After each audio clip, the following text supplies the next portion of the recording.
हाय, good evening. तर हा video आहे संध्याकाळचा. तर अशा नवऱ्यांचं खरंच काय करायचं? तुम्ही व्हिडिओ पूर्ण बघा, मग तुम्हाला कळेल मी का म्हणते असं ते. तर इथं मी संध्याकाळचा स्वयंपाक करते आहे. तर ही एक भाजी आहे, ही फेमस सोलापूरची भाजी आहे आणि अक्षरशः ह्या भाजीला मी कंटाळली आहे. का ते मी सांगेनच तुम्हाला पुढे, मी असं का म्हणते आहे ते. तर इथं तेलामध्ये जिरे, मोहरी, कढीपत्ता, लसूण टाकून घेतल्यानंतर टोमॅटो टाकला, तो छान असा मेल्ट केला.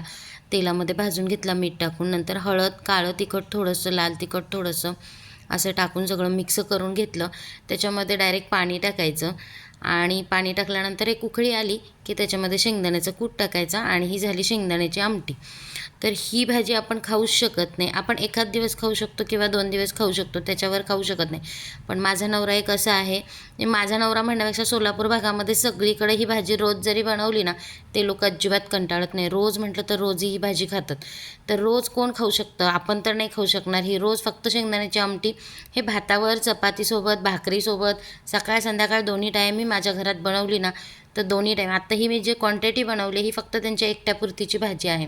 ही जास्तीत जास्त एक 4 वाटी भाजी असेल तर ते काला करून खातात, त्याच्यामुळे त्यांना ती भाजी आवडते. तर इथं ही भाजी झाली, थोडीशी कोथिंबीर टाकली आणि त्यांना मस्त असं काला वगैरे करून दिला. आणि अजून एक माझ्या मुलीलाही आवडते, तर तिलाही अशी काला करून वगैरे भाकरीसोबत, चपातीसोबत ना ही भाजी खूप आवडते. तर इथे अशी मी चपाती करून घेतली होती. चपातीचं तर पण थिकनेस बघा तुम्ही, इतकी पातळ चपाती लागते यांना. म्हणजे तिकडच्या भागामध्ये स्वयंपाक खरंच छान बनवला जातो सोलापूर साईडला. आपल्यासारखा मराठवाड्यासारखा किंवा पुण्यातल्यासारखा असा मोठा मोठा स्वयंपाक नसतो त्यांचा.